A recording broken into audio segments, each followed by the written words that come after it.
Morning, good afternoon. I'll do that. Good morning, good afternoon, and good evening, depending on where you are in the world.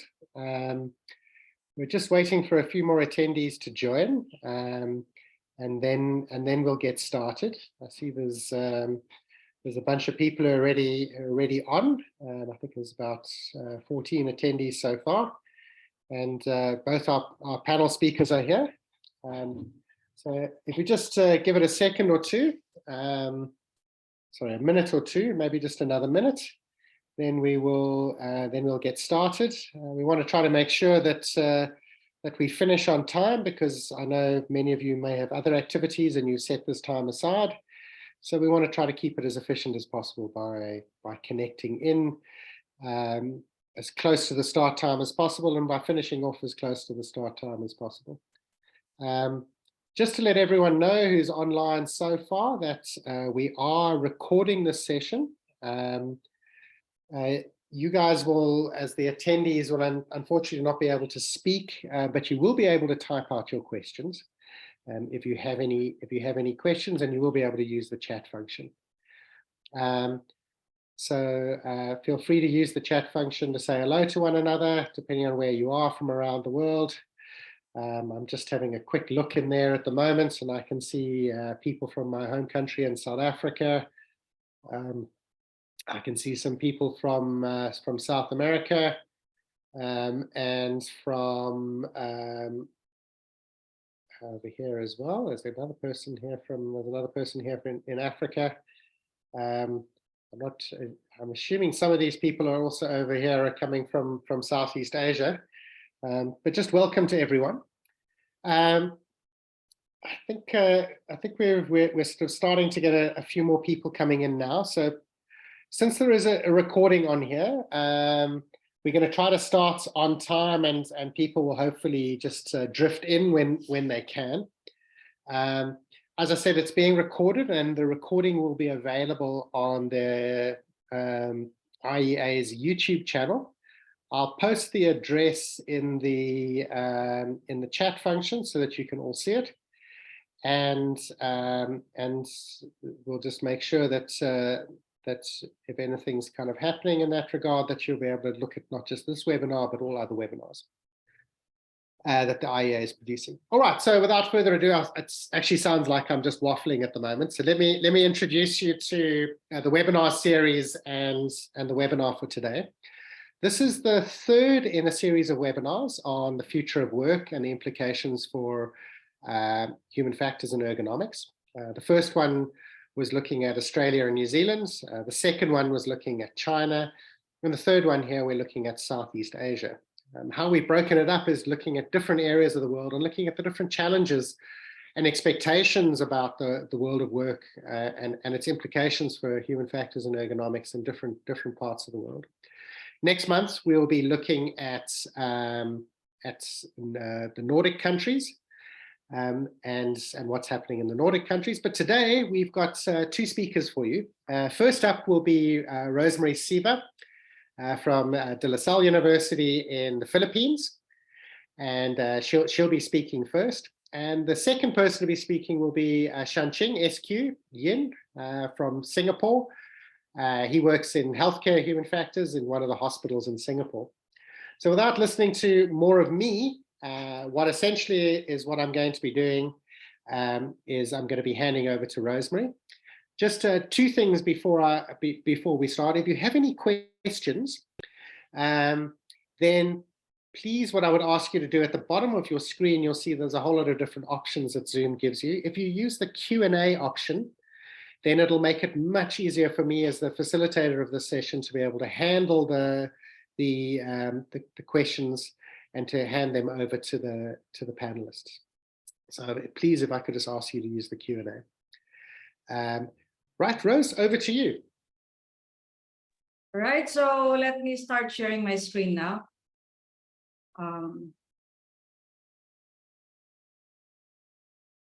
Can you now all see? I hope you can all see my screen.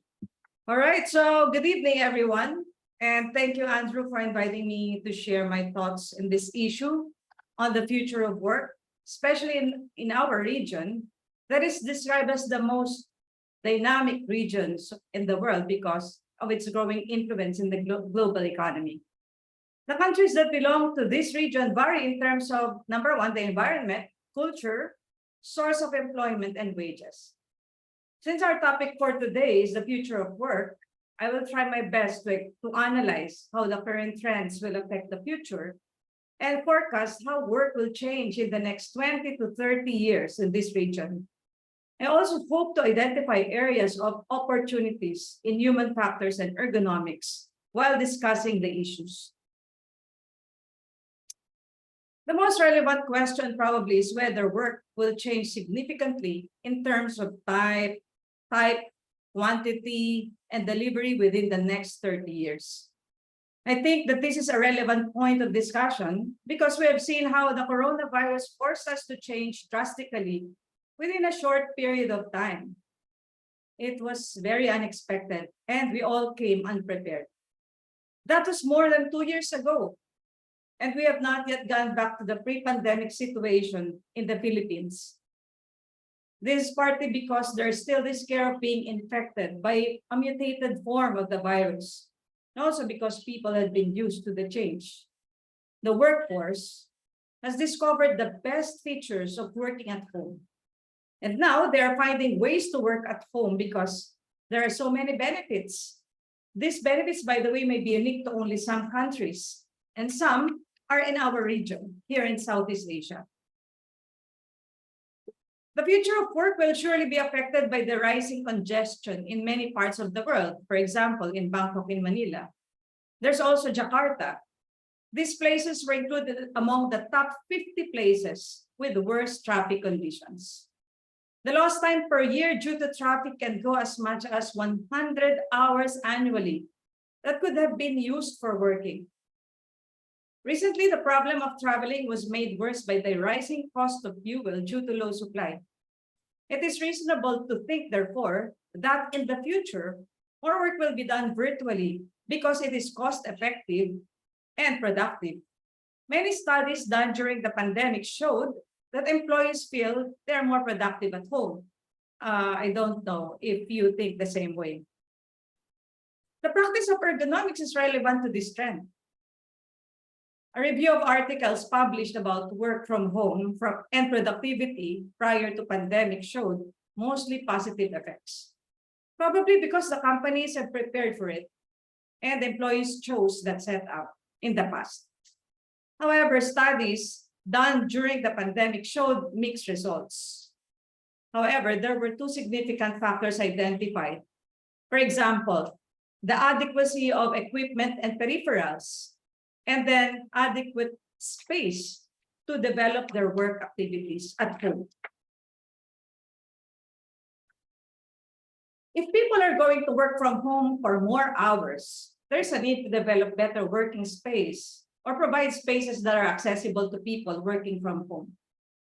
In densely populated areas in Southeast Asia, space is so expensive, and the need for compact working areas that are ergonomically designed is important. Of course, there are good workstations around, but most of them are expensive. This is probably the reason why ergonomics is seen more of a cost rather than a benefit. The workstation should be made more affordable. Otherwise, only a few people can benefit from the design made by their economists. I wish to see that in the future, in the future of ergonomics, indigenous materials can be used in the manufacture of ergonomic chairs and tables so that they can be cheaper and more accessible, and more people can be trained in this area to become designers also. I also see the rise of co-working spaces that are accessible to more employees because they do not have to go to the office. The usual office that we know will be transformed and will become dynamic. It will be a work anywhere scheme that can be beneficial for companies because they do not have to maintain a big office and burden themselves with a fixed cost of space. The ergonomic problems of home-based workstations can be minimized using this strategy because owners of co-working spaces will feel compelled to provide better work areas that companies can pay for. Workers will be drawn to co-working spaces that provide higher quality service to clients. So it's really about the service. Since repetitive work, some intelligent work and manufacturing can be delegated to machines, the desire for quality service might increase in the future. Services has been one of the strongest and fast-growing sectors of the Philippine economy. This industry has also steadily increased in the last few years in many Southeast Asian countries such as Thailand, Indonesia, Malaysia, Singapore, and Vietnam. This industry will employ more people because there is still premium in personalized service. It can determine the success of businesses that require customer interaction, whether face-to-face or virtual. We can see how machines are starting to take over many of our tasks because of the improvement in the level of the intelligence of these machines. AI is used by customer service companies to predict customer behaviors. For example, I recently talked to a colleague working in a big call center. And then he told me that they analyze text data to predict the escalation of customer complaints. Some words, for example, signal the heightening of emotions and the progress of complaints. So just by the use of these words, they would know whether the customer will become unsatisfied or irate. However, although this is a good information to signal a plan of action, the actual execution of the plan is still being done by humans in the service industry. No one wants to talk to a machine. Everybody wants to talk to a human. A study made by Smart Insights in 2020 stated that 63% of customers will stop buying from brands who offer poor personalization tactics. So it's very essential to make sure your automation still feels personal. Thus, the future of work in a machine-empowered world involves handling emotional situations with stakeholders. The strategy of involving people, however, even though you want to hire people, it increases cost. Many companies nowadays are pushing for self-care systems, such as what you can see there, interactive voice response systems and chatbots. Probably we all had experience using them.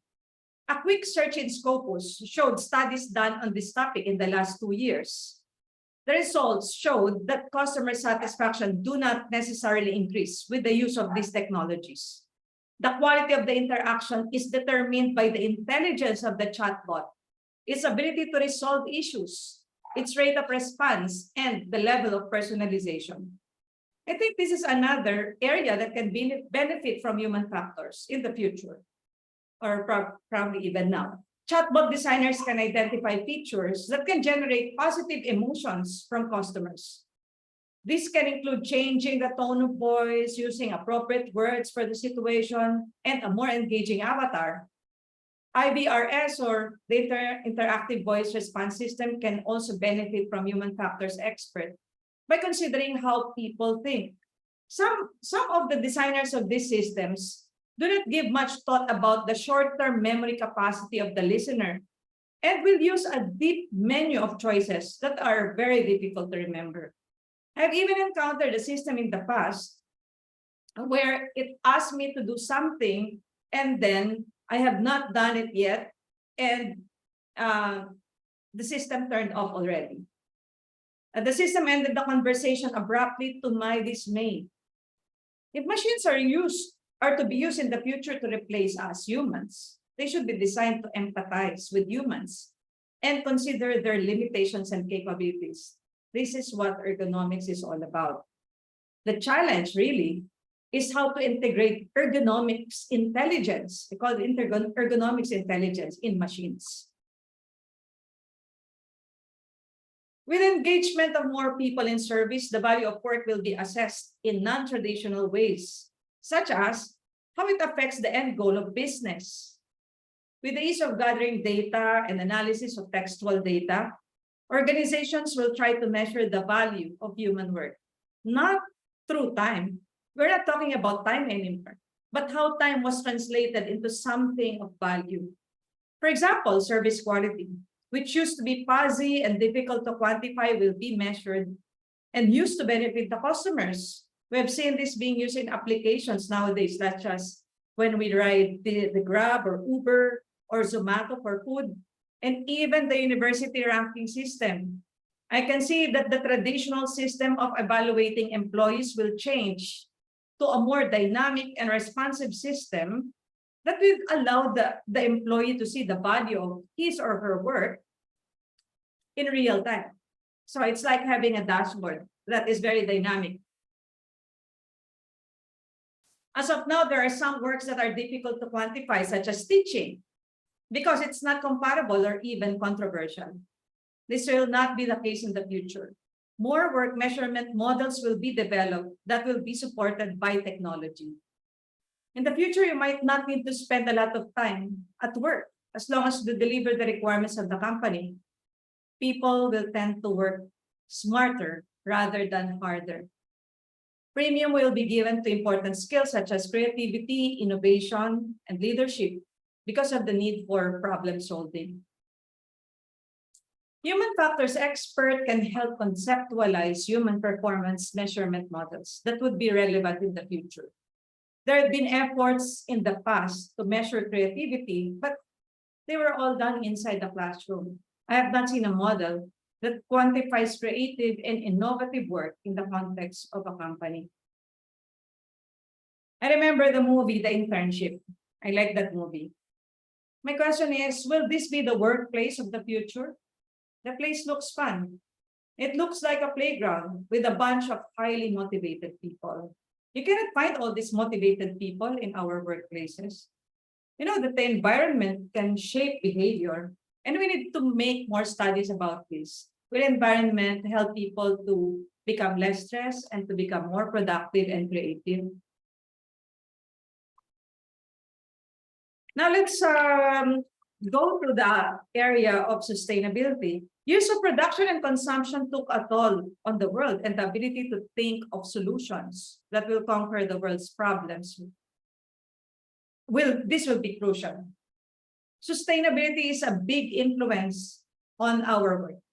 The biggest sustainability challenge facing the world right now is climate change, as we have seen in the number of disasters that are happening in many parts of the world. This can affect work because it can displace workers, endanger their lives, and make them more unproductive. The natural tendency of companies and employees is to seek a place of safety, both physically and financially. But for example, due to the rising sea level, some companies may need to relocate, and the government will need to build structures that are more resilient to these disruptions. It is reasonable to assume that due to the effects of climate change, its mitigation will be a primary consideration, and that more people will move into jobs that will tackle this. In the Philippines, for example, scholarship funds of the government have been channeled to college students who would like to study meteorology and hydrology. These courses have not been popular over the years, but because our meteorologists have been recruited by other countries, there is now a shortage of these professionals. The climate change will definitely alter the demand for professionals, and this will affect our educational institution. The US Bureau of Labor Statistics even had an article about this, saying that jobs related to this, meteorology and hydrology, will grow steadily in the next few years. So how will the human factors in ergonomics practice change in the next 30 years? What I'm going to say is a very small part of that. And this is probably the reason we are here. We are having this conversation for others to take part in imagining the future. But if the trends I mentioned will continue, then I would say, number one, we need more human factors people to actively take part in developing technologies that will not only be usable, but beautiful, behavior changing, and engaging to use. The future should not pit the human and machines against each other, but have a mutually beneficial partnership. Second is we need workplaces that inspire creativity and will be far from traditional offices that we have. You might think again that this is expensive, but we should consider that as a challenge. How do we create workspaces that will minimize stress and increase our desired outcomes? The third is we need more studies on how to effectively prevent MSDs in the office.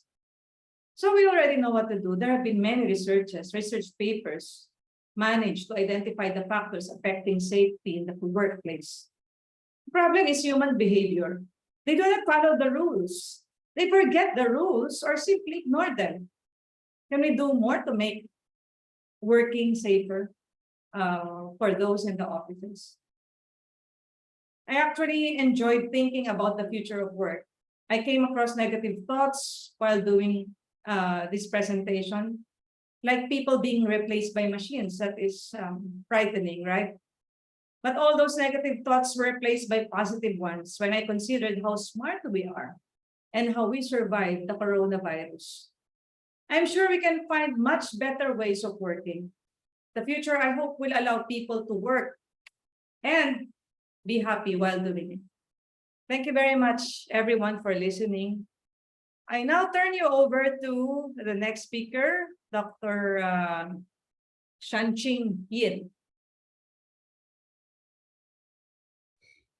Thanks, Prof. Rose, and thanks for having me, IEA, and I'm glad to see familiar faces, familiar names in the attendees. I'm just going to start my slide share. I'm guessing my audio is fine, otherwise Andrew will jump in and stop me. So that's good. Okay, so here I am. So again, my name is SQ. My friends all call me by my name, my initials SQ. I am your friendly Singaporean human factors specialist, and I will do a deep dive into some of the issues Singapore face or potentially will face with regards to the future of work and how human factors can help. And coming out from many of our presentations, looking at future of work, we are seeing a lot of good solutions and good insights from a lot of our academics. If you haven't seen them yet, do check them out. They are available on YouTube. Except that I'm not a researcher by profession.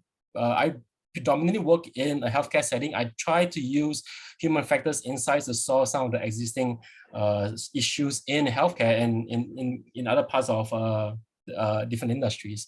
But so unlike many of the researchers, I don't have much research or solutions to share during these presentations, but what I do have a particular set of skills which allows me to synthesize and integrate many of the existing human factors knowledge as we address some of the issues that we're faced with, right? So effectively, unfortunately, unlike Rose's rosy prediction of what human factors work will be many years from now, I believe my role will be replaced by ChatGPT. Many of us know Singapore. Singapore's beautiful. It is one of those beautiful first world countries with a lot of good services for a lot of our tourists to come and experience. What people don't know is that in the population of Singapore, majority of the residents, citizens and PRs, are highly qualified. They are well educated. Most of them have a degree, if not at least a professional qualification or diploma, right? And this translates into the work that we do in Singapore. Predominantly, our GDP, our economy is supported by services such as finance and insurance, wholesale trade, and a small part goes to manufacturing. We're a very small island, we're smaller than Texas, if that's a reference that's relevant, but we don't have a lot of space for a lot of the traditional agricultural industries or manufacturing industries. Predominantly, we are service-oriented, and this aligns really well with our national population, which is very highly educated. However, we folks in Singapore are heavily supported by a lot of our migrant workers or our new citizens who are coming in to work in Singapore. Right? A lot of our food and beverage, F&B services are supported by folks from the region. We have waiters, waitresses from Philippines. Many of our chefs are from China, from Vietnam. Pretty much all of our houses are not built by Singaporeans. We are faced with an aging population, so we do rely heavily on our domestic, migrant domestic workers to support our aging population. Right. So to give an example, from my industry in healthcare, right, we have a good, a conservative estimate of 28% of our workforce not being Singaporeans or permanent residents. We have about 40,000 nurses based on our statistics in 2021. So 28%, that's roughly more than 10,000 nurses. And these nurses are not equally distributed, right? So most of our local nurses really love to work in our acute hospitals. It sounds, there's more drama. You see more Korean drama about acute hospitals than about elderly homes, right? We don't do a lot of TV dramas about elderly homes because there's really not much going on. And those services, right, our elderly care, long-term care, really have a hard time trying to hire professional nurses. Right? Most of our local nurses don't want to go in that direction. They prefer to be in drama. And hence you can see, even though we have majority of our nurses from Singaporeans and permanent residents pool, they do not support the healthcare industry equally, right? So what this is, and this is my analogy, right? We in Singapore, this small tiny little island in Southeast Asia, essentially is powered by what I deem as fossil energy, this very old concept of elbow grease, right? We really depend on throwing more manpower to the problem to help resolve that issue. In Singapore today, we recognize this as not a sustainable solution. We have come up with a national artificial intelligence strategy. We've highlighted 5 key areas we want to focus on. If you dig our manifesto for AI, you see this point, right? We must adopt a human-centric approach. Right, first and foremost, the AI or the technology must support our needs first, right? Okay, and of course, we need to make sure that on top of which, the population must be ready to adopt the new technology, right? We need to train, we need to empower, we need to guide them and make sure the workforce would be capable in adapting to these new ways of working. Right, so we are already seeing the proliferation of tech, of AI, of automation, right? We have tons of robots going around. A lot of the traditional work that relies heavily on, in fact, on migrant workers, on imported labor, quote unquote, are progressively being taken over by technology, right? I give the one simple example with McDonald's. In our country at McDonald's, you could just find an empty table, sit down, scan the QR code on the table, and you could immediately order your meal, and the meal will be served to you for now by a human being, for now, right? But the point being said here is that you no longer have to go to a counter. The work of a waiter coming in to take an order from you is replaced by this simple setup, right? On top of which, the maintenance is, it's easy to maintain. If you need to update the menu, you can just click on the, from a computer, and instantly everyone's menu is updated. In Singapore, we have seasonal menus for McDonald's. Do come to Singapore; it's pretty fun, although a bit boring, right? We do have a struggle trying to hire security folks. It is a very mundane work. Singaporeans generally find it a struggle to work as a security officer. So again, you can see that a lot of our security services are routed towards facial recognition.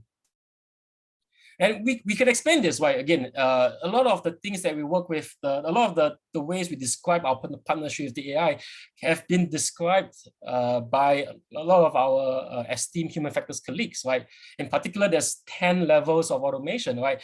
The McDonald's app, QR code app-based ordering is probably a level 3, where the human generates a selection, and then eventually the technology does the legwork of transferring the information over to the kitchen, right? And then you have something as high as maybe like a level 6 or level 8, where the facial recognition software is able to tell you if this individual is behaving suspiciously, or if this individual is the individual that you're looking for. And then leave it up to you to respond, right? So this potentially leads us to what are some of the issues that we are facing in Singapore, right? What are some of the human factors issues plaguing Singapore's future of work, right? For one, we still can't do away with quote unquote fossil energy, right? It might still remain as a necessary evil that we need to rely on for a good foreseeable future. Right, many sectors, especially in construction, our homes, we just can't find, we just don't have the population within the country to tap on to build our homes. Right? We really have to rely on migrant workers. And ILO, the International Labour Organization, the one that started the whole movement on the future of work, even highlighted the need for Singapore to pay attention to how we treat migrant workers. Of course, because of COVID-19, we have since gained a greater understanding and appreciation for how our migrant workers live and contribute to the local community and economy.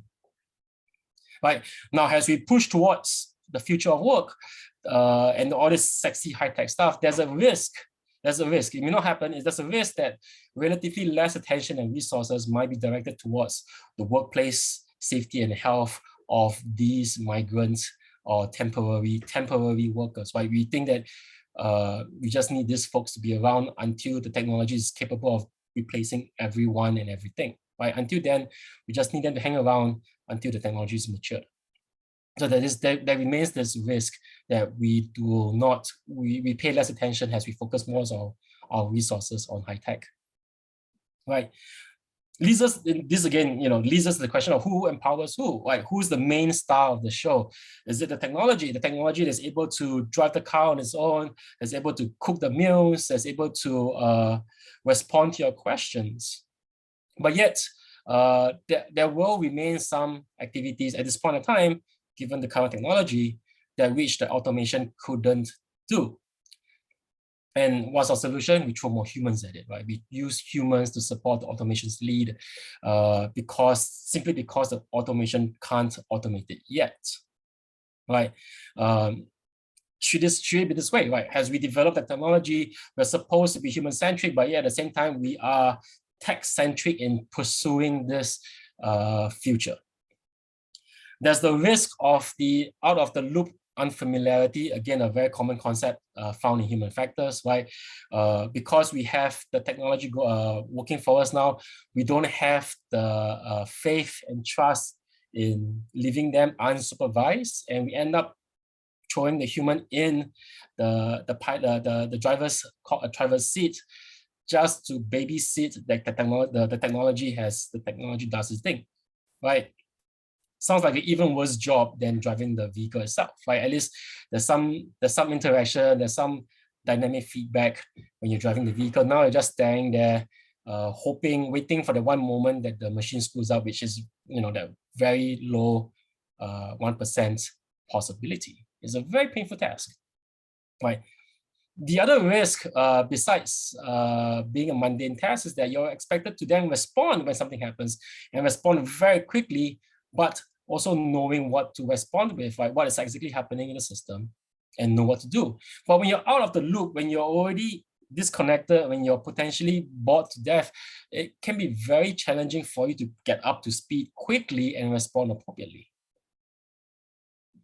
Right, so what is the future of work for us with the incorporation of new technology, right? Do companies harness our strengths and consider our needs first, right? For example, we are seeing the regression of flexible work arrangements or working from home, right? Because companies believe that people should come back and collaborate, but really humans benefit from both, right? This flexibility of being able to work from any site that they choose to be most productive, as well as having the space to collaborate and communicate effectively, right? Do we consider the welfare of the staff? Do we consider the mental welfare of the staff, right? When we consider throwing the human to babysit the autonomous vehicle, have we ever considered how mindlessly painful it would be for the driver? Or we just figure we just need somebody to be there to plug this gap until the solution is resolved, right? So most people will still be performing computer-assisted collaborative work, right? CSCW is also another topic that is a whole new domain that you can find in human factors as well, right? The challenge lies in having an environment that is not properly designed for CSW work, right? Okay, do we have the proper infrastructure? I think Rose pointed out, do companies provide the proper infrastructure to do computer-assisted collaborative work? Are we adopting technology that's not communicating one another and we rely on the humans to be the translators between the two machines, right? So unfortunately, this is the future, right? We have to work with automation. We have to eventually, as human beings, learn to embrace them, love them all. But at the same time, we have a hard time trusting them at this point, right? We don't even know if what they're doing is right, is safe. Do they understand what we want them to do, right? Again, this has been raised in past research done in the past, right? In particular, automations, especially AI, should be seen as, I always describe them as aliens, you know, your alien collaborator, your alien colleague who's trying to support your work, but this alien from another planet does not share the same cultural assumptions, may not have the same mental model, may not understand things that we take for granted, like water is wet, or in particular cases that you shouldn't vacuum over dog poo, right? Okay, so this I know this is a running joke. This has been a known problem, and ironically, the company who designs Roomba uses AI to solve this problem, right? So we had to teach this alien to recognize what this fecal matter look like and try to avoid it, right? And again, it's easy for us human beings to know what fecal matter looks like, right? It is really hard for us to translate this to this alien colleague who needs to be aware of what is good for us and what are things that we don't want to happen. Right. So here we have a bunch of imperfect humans working with imperfect automation in an imperfect system. Sounds like a disaster waiting to happen, but wait, there's more. Right. Automation clearly is not a complete substitution at this point of time. We still rely heavily on the end user to complete some of the tasks. So for example, we might have robots being waiters and waitresses, but the robots at this point of time, or at least the robots that we're deploying, can't serve the food to your table. I was reminded that they could, but the technological cost will be exorbitant, and most companies don't see the cost effectiveness, right? They rather hire manpower to do it if that's the case, right? So to meet this balance, robots could fetch the products or the food items from the kitchen all the way to the table side, but you, the customer, has to, you know, pick up the tray on your own, pick up the food on your own and place it on your own table, right? So there's this hidden outsourced work that is oftentimes not addressed, right? We end up pushing these responsibilities, or we expect that customers embrace us as we push these responsibilities to them, right? We require them to perform this last mile labor gaps because it is to the benefit, right? It is your own health, therefore you should take charge of your own health. Please measure your own blood pressure. Please track your own medication using our apps. Please use our drop boxes to pick up your medications from your doorstep. Okay, a lot of times technological innovation solutions focus on what the technology can do.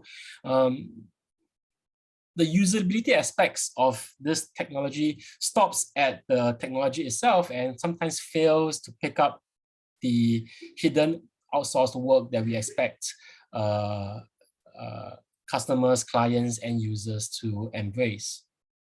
right? So effectively, the future of work, for future of work to be successful in the foreseeable future, you really need to consider not just the human factors for the professional work, but the human factors of even the lay user who's going to use the technology to finish that last mile gap. Okay.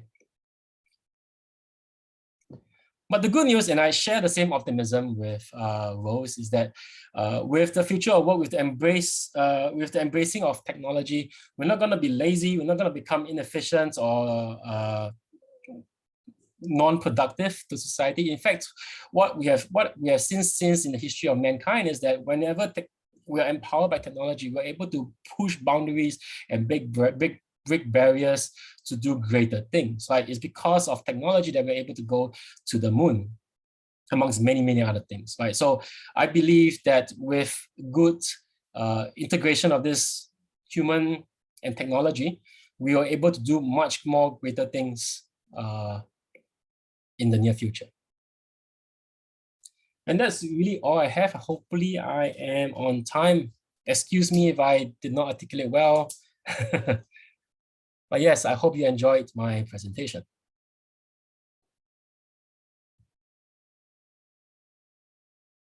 Thank you very much, SQ and Rose. I see there are already some questions kind of coming in, and already some answers to that question. But let me sort of throw them out there, starting with a question from Jennifer. And I suppose this is a quite an interesting and topical question, which is about the issue about climate change and the impacts. I mean, we're talking specifically about Southeast Asia. What do you think, first of all, are the challenges, and second of all, how do you think, or what do you think the role of human factors and ergonomics is in dealing with the challenges raised by climate change? Rose, I know you sort of mentioned this briefly in yeah, I believe that the question is about sustainability, right? And specifically the climate change aspect. Climate change. Yeah, I see. I think human factors can help in mitigating the effects of climate change, and not human factors I think human factors people should collaborate with others about the solution to this climate change. But we can, for example, work on how to mitigate climate change. I have seen some work in Japan before. I forgot the name of that professor, that they made a study on how to make people evacuate better when there is flood. So they studied, for example, the type of, I think it's a ladder, and then they simulated how the design of the ladder can help people to evacuate better, something like that. So that's a very interesting study that I've seen. So it's a design study on how to help people go from one place to another during a disaster. Yeah, or for example, study on how to know whether people are in danger or not, or something like that. So I'm seeing the role of our role in the design process of informing people about conditions, for example, or making things easier to do. SQ, did you want to add to that? Of course, yeah. I mean, maybe I thank Jennifer for the question, and maybe I'll throw the question back to her and everyone else, is that how do we make sustainability more user-friendly? And this is a question that which anyone who has dabbled in human factors will be familiar with, because we, like our key gripe with many of the problems that is not human-centric. We don't make it easy for people to do the right thing. And in fact, more often than not, what we're seeing right now is that, as Maggie pointed out in the question in the Q&A, we use legislature to drive behavior change. That to some extent it works, but as a human factors, as economists, we like to do the more humane approach, and I think that's lacking in climate change. I think that's lacking in in considering how many of the solutions don't consider our expertise in making sustainability more user-friendly. Well, thanks very much for your kind of thoughts. I mean, I know. What do you think, Andrew? I want to ask you this question because you are championing sustainability. I mean, I suppose. I mean, there are lots of different solutions for human factors and ergonomics in here. What I'd be most interested about is understanding some of the challenges which are specific in Southeast Asia. I mean, I think you're already hit by typhoons on a regular basis, particularly the Philippines. Nearly every year seems to come up in the news. And so I think, I mean, Rose is right in saying, you know, as these become more intense, how do we put together disaster and disaster management strategies that will enable people to be able to get to safety or to avoid being in a dangerous situation in the first place. Those would be quite good, quite useful. And I think at least over the next century, we'd have to start worrying about issues around sea level rises. And possibly also working under, I mean, many of the countries in Southeast Asia are very close to the equator. And if temperatures increase, you know, what would this mean for the worker working under really intense heat conditions? Which I think leads me to another question, which both of you alluded to, but I would really like to hear your thoughts about what this means. And that is, both of you talked about the ideas about migrant labor. Philippines from the side of labor leaving the country, and Singapore from the point of view of relying on migrant labor to keep basic services running. Where do you think this is going to go in the future? Are we going to, is this something that we need to keep going in the future, or would you see that changing? Well, for the case of the Philippines, it's really about wages. It's reasonable to think that people will always go for greener pastures, right? So if there's a better opportunity outside, they will always go for it, no matter what we do. So if, for example, our government will not do anything about it, it will always happen. For example, we will lose our nurses, which is happening right now.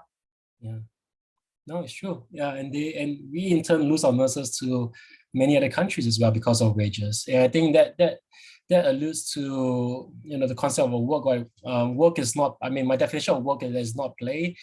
With play, you could stop any point of time. Work, there's always consequences. There's a reward and a consequence, and the reward usually is a form of remuneration and wages. And behind this whole conversation about migrant work is this economy that migrant workers in that country that's importing or hiring see migrant workers are economical solution at this point in time to the problems that we are facing. So until when we are able to sustain the work or the workload that needs to be done,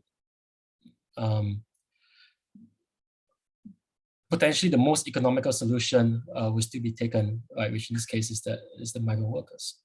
And if I may add, if I may add, the work of the nurses is something that cannot delegate to machines. Never. Because that's so unthinkable, right? That people will be taken care of by machines. I mean, that's why the cost is increasing, because this is something that people value, that someone, a human, takes care of them. All the other things that can be delegated to machines will be cheaper, but those that can be done by humans will be more expensive. That's I mean, I realize that like part of these questions have a lot of sort of politics attached to them too, which is well beyond the scope of what we do in human factors and ergonomics. But I suppose that's part of what the challenge of thinking about the future is. It's not just about futurism, it's also about the politics of the futurism. Juan Aladi, I think hopefully I'm saying that correctly. Prof. Seva, thanks very much for your presentation. I work in a food manufacturing company, and it calls my attention to what you mentioned about integrating ergonomics intelligence into machines. Juan wants just what do you mean, if you could give some examples about what you mean about integrating ergonomics intelligence into machines and automation. I think you covered a little bit of that in your presentation, SQ, as well, when you were talking about the types of needs for what automation needs to do. Yeah, go ahead. Because our machines now are intelligent, right? It's just about integrating the ergonomics intelligence. For example, I'm dreaming of having a chair that tells me whether I'm on the verge of having a musculoskeletal disease. That's what I want to know. That is the chair I want.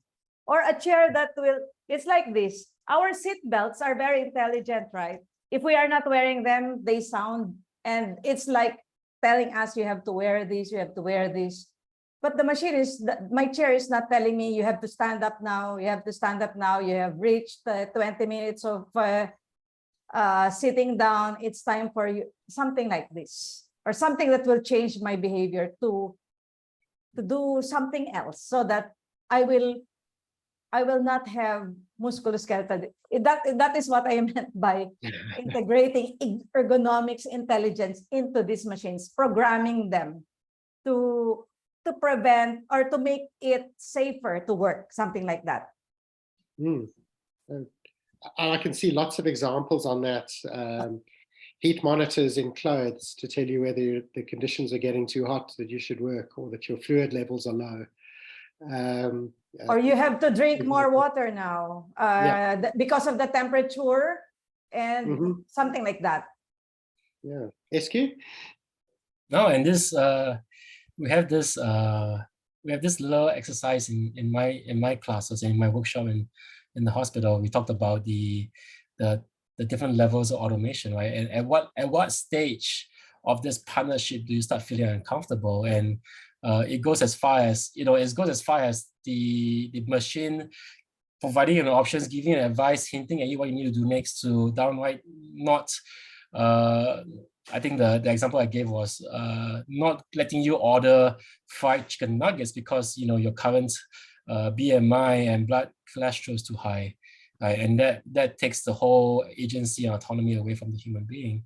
And after that simple exercise, and we asked them, where should this level of power advice should be? And I think most humans prefer to have that advisory at a very, very low. Once they hit a threshold of like, you need to tell me do stuff, they start getting uncomfortable, like, who is this alien trying to tell me how I should live my life? But this is the challenge, right? The machine is trying to do the right thing of telling you that you're sitting for too long, you're dehydrating, you're not making the right choices or right decisions. But at the same time, the humans psychologically don't have that trust or that faith in letting this alien take a part of control of life, even if it's advisory.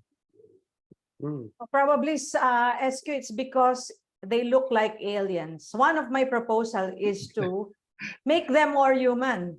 For example, if you integrate the ergonomics intelligence into the machines, you have to make it more personal, something like that. Otherwise, they will not listen. So that's another part of, I'm into affective design. You have to design it. You have to design it such that it can change the behavior of the user. And that's a challenge. How do you actually design it so that the behavior can change? That's I'm not seeing any other questions in the Q&A, but I have a question which is a more sort of general question, and that is, to what extent do you think that the issues that you've raised in each of your presentations is representative of the whole of Southeast Asia? Taking into account that it might include countries like Indonesia and Vietnam and Cambodia and Laos and Myanmar, etc. Malaysia, which also has quite a strong ergonomics tradition, or are these unique to your own country? And or do you see them as being regional issues or just unique to your country? I see it as there's a trend, in the concept of all this, in my analogy of fossil energy. Mm-hmm. The reliance of cheap labor, in that they remain cheap and they remain because they're supposed to be cheap. Investing on them increases the cost, and therefore that affects. I think that trend is prevalent across many developing countries, especially in Southeast Asia, in Indonesia and Malaysia, for example. There's a heavy reliance on cheap labor, and because they're supposed to be cheap, resources to support them safely, to help them work safely, goes against this ethos. That's a very interesting observation. Yeah, yeah. We don't invest in the cheapest of labor because it would increase the cost and then not make it cheap anymore. So there's almost a what's the word I need to use over here? A disincentive to actually work, to actually help the most vulnerable workers. Yeah, and as folks doing in human factors, some of human factors folks working in workplace safety and health, we struggle with that. Exactly. Okay, Rose, I don't know if you wanted to add to that. Oh, well, I think one of the common things that we have in Southeast Asia that I mentioned would be the issue of traffic. Yeah. The cost of space that is increasing in very densely populated areas. That's why people now are into developing, space-saving workstations that will allow them to continue working the same way that they can work in the office, and yet it's still compact. That's a design problem. So that is prevalent in many Southeast Asian countries. And then, of course, the rise of the service industry, that right now many Southeast Asian countries are, the service industry is growing in many Southeast Asian countries. And so if we're going to use technology in these countries, we have to integrate the ergonomics or the human factors side in these designs, so that it will be more effective and less costly. Because if you develop a technology that is not usable or not friendly for them, then it's not as effective. Customer service does not increase. You still rely on people. I think that's also very interesting. Thank you. I think we got time just for one more question. I'd like to take this one because it's quite topical. It isn't necessary. SQ, you teased the idea and then didn't go into it in that much detail. And that's the issue of ChatGPT. And what do we as ergonomists need to take from this experience? I have to admit, I tried ChatGPT a few times, and all I managed to get was, it's really busy and we can't answer your query right now. So I just gave up. Oh, no. So obviously I'm going at the wrong time. But what are the ergonomic challenges here for dealing with ChatGPT? I can speak has a cognitive ergonomics from a neck up perspective. Yep. Right? So we have physical ergonomics, and I'm a cognitive ergonomics. I'm a psychologist by training, and I could tell you that the de-skilling is real. The risk of de-skilling is real. On one hand, we are able to leverage on ChatGPT to do some of the things that we don't like to do. I mean, one of the oh, this gets into so much flack. One of the things that I've been telling people to do is to start using ChatGPT to write feedback letters to patients, to angry patients, because you are so upset, you are so angry, you are here at the moment, you really not in a good state of mind, but ChatGPT will forever give you a perfect email to send out to the angry patients, right? And it's a wonderful resource that you should use it, but at the same time, from a learning perspective, from if you're using it to help you work, there's potential. The risk is that one of the risks, the other risk I'll talk about in a bit, one of the risks is that there's a level of de-skilling, right? You lose that ability to do to practice emotional intelligence, to engage emotionally, to write, right? The other thing is the trust, right? ChatGPT is known to be unreliable, and yet bad information is worse than no information. We do know that humans can be overly trusting when it comes to AI and automation. That is still an issue that we have yet to resolve. At what level do machines, how unreliable do machines have to be before we get ourselves into trouble? And are we able to pick up unreliable automation? ChatGPT being one of that is so wonderful right now. You can't tell whether or not it is lying to you or is putting wrong information. Yeah, thanks. Those are really interesting. Rose, any last thoughts? Okay, so I want to discuss the effect of ChatGPT to the work in the future. As a teacher, it is as an issue in the university, right? Now our work is to police students that are using ChatGPT. So we should be smarter than ChatGPT. Otherwise, we will not realize that the assignments that they are that they're giving us came from ChatGPT. Now my question is, do you want to hand over your work to ChatGPT? Because if that is what we are going to do, we will let ChatGPT do the work that we are supposed to do, then companies will realize that it's better to pay machines like this. So now the challenge is, how do we become better than these machines? Why will I pay you if ChatGPT or a machine like that can do these things for me? What is now the added value of a person? So that is what humans will do. They will now find tasks that they are better at, like empathizing, caring, probably the caring aspects of work. So that will also shift, that will also change how people will work. Because some of the machines, some of the tasks can be done better by the machine.